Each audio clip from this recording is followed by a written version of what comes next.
साबिक़ वज़ीर-ए-आज़म नवाज शरीफ पर 80 लाख पाउंड का जुर्माना। हुकूमत नवाज शरीफ की प्रॉपर्टी फरोख्त करने के लिए मुतहरिक हो गई।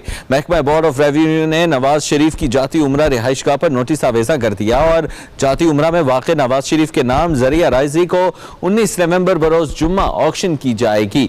अपने नाज़रीन को बता रहे हैं, अहम खबर से आगाह कर रहे हैं। मज़ीद तफ़सीलात बताने के लिए करार हुमायूं हमारे साथ मौजूद है। करार हुमायूं, बताइएगा। जी बिल्कुल, हुकूमत पंजाब की जानिब से एक और जो हुकूमत पाकिस्तान की जानिब से एक ठोस इकदाम लिया गया है। वज़ीर-ए-आज़म नवाज शरीफ, जिनको नाअहल भी करार दिया गया था, उनके ऊपर 80 लाख पाउंड का जो जुर्माना है उसके हवाले से प्रॉपर्टी को फरोख्त करने के लिए मुतहरिक हो गया और महकमा बोर्ड ऑफ रेवेन्यू की जानिब से जो है जाती उम्रा की रिहाइशगाह पर नोटिस जो है वो आवेजा कर दिए गए हैं।